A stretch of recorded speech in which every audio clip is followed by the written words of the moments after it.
Welcome to the Learning Quest. I'm your host Salim Akhtar Malik.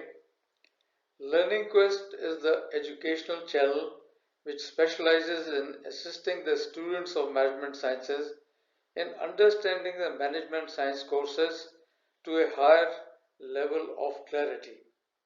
In a series of online lessons, the Learning Quest facilitates management science students to gain a broader perspective about the subjects as compared with what they are already learning in their respective universities and colleges. Students can get the hard copies of various tutorials by writing to me and by contacting me on the email and Twitter addresses flashed on the screen. In this tutorial 2 of the principles of management, I'll be talking about schools of management.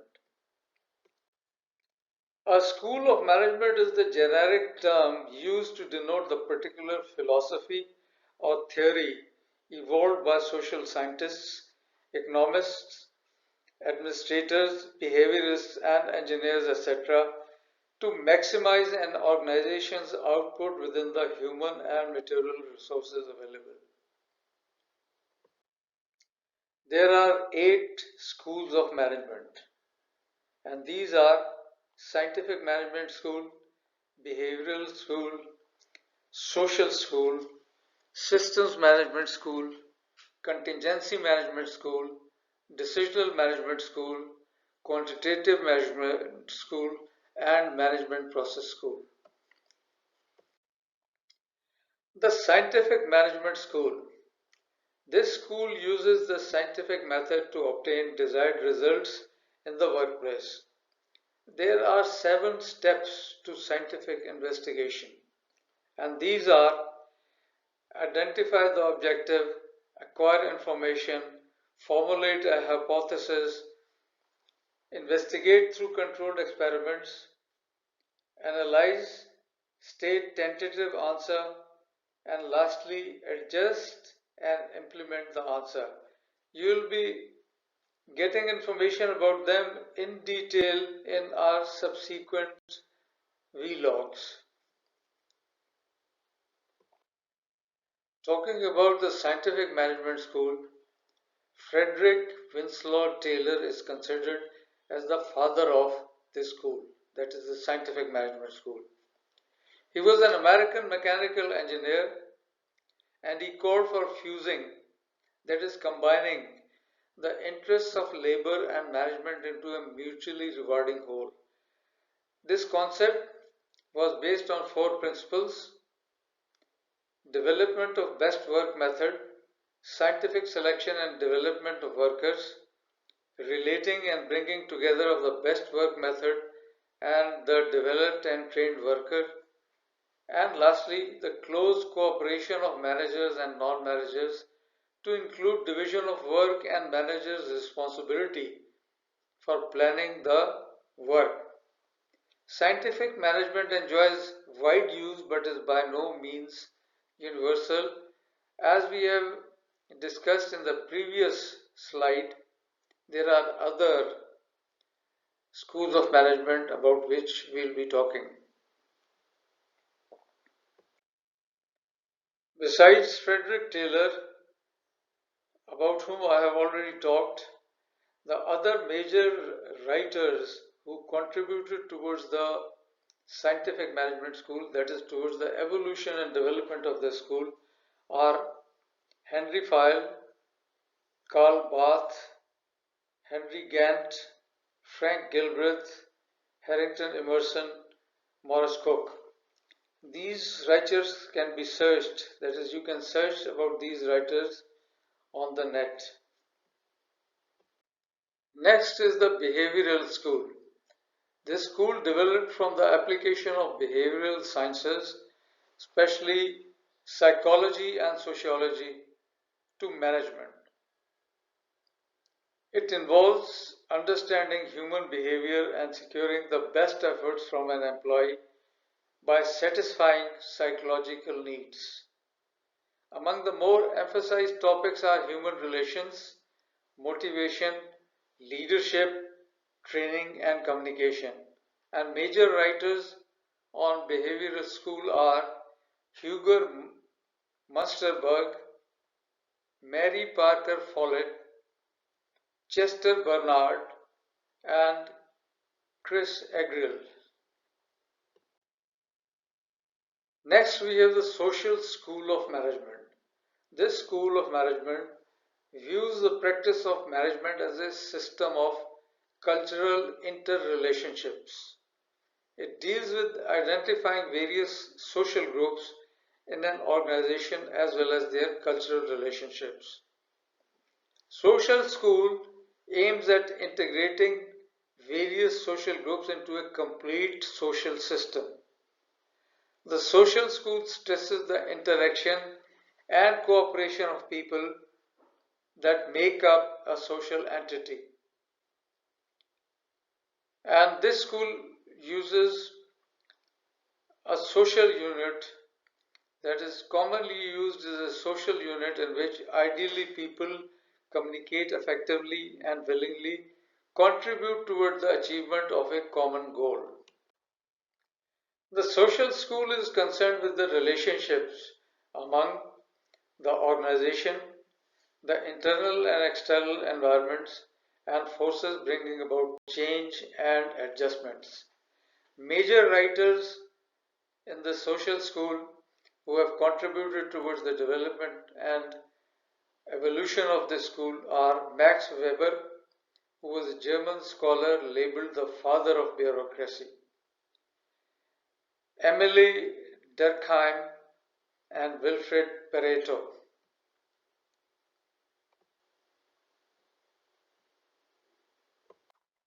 Then there is the systems management school.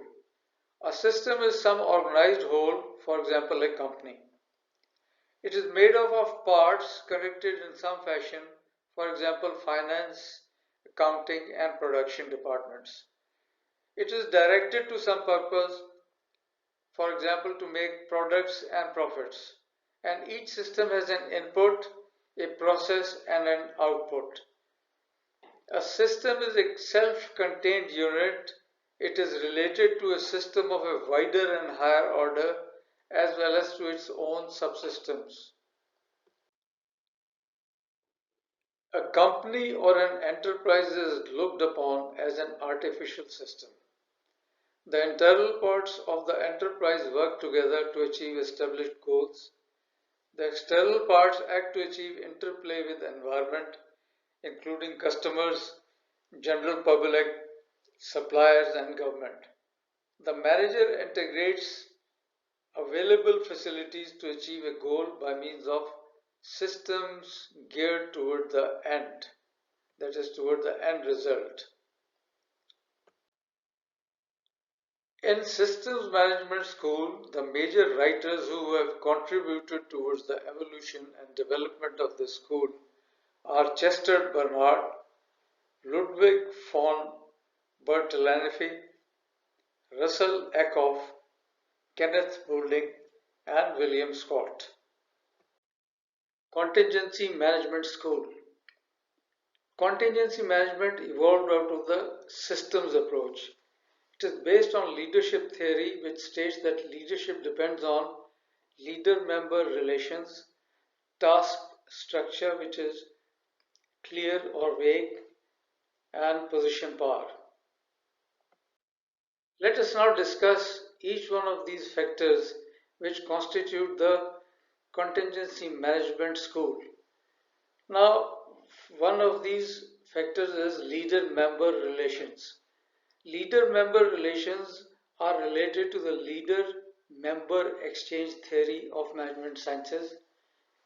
The leader-member exchange theory first emerged in the 1970s. It focuses on the relationship that develops between managers and members of their teams. What is the leader-member exchange theory? Leader-member exchange theory states that all relationships between managers and subordinates go through three stages. The three stages of leader-member exchange. First stage is role taking. Occurs when team members first join the group. Managers use this time to assess new members' skills and abilities. Then the second stage is role making. New team members then begin to work on projects and tasks as part of the team. In this stage, managers generally expect that new team members will work hard, be loyal, and prove trustworthy as they get used to their new role. This theory states that during this stage, managers sort out new team members, often subconsciously, into one of the two groups, and these are the in group and the out group. In group is the group which is close to the manager in its thinking and affiliations as well as loyalty. The out group is the group which is outside the in group. The next stage or the third stage is routinization. During this phase, routines between team members and their managers are established. The second factor that constitutes the contingency management school is the task structure. Task structure is a system by which tasks are clearly defined and described and a means of breaking down large tasks into smaller and more manageable tasks. The third and the last factor that constitutes the contingency management theory of this school is the position power.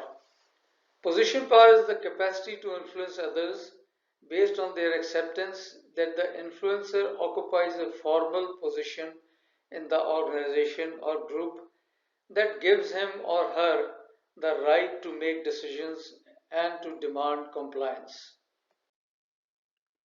Shown on the screen are eight management contingencies, which have different shades of leader-member relations, task structure, and power position.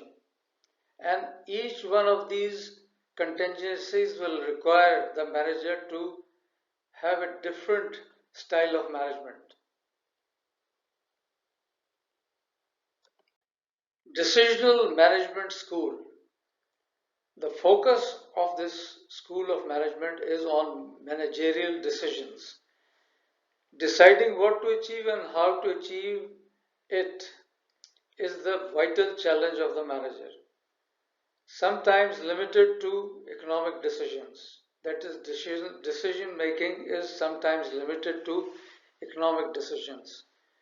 And almost all human activity is now considered legitimate for a decision making study.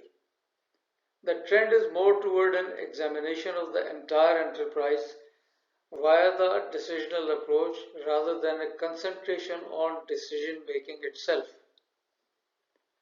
Major writers of this school are Herbert Simon, Luther Gulick, Linda Orwick.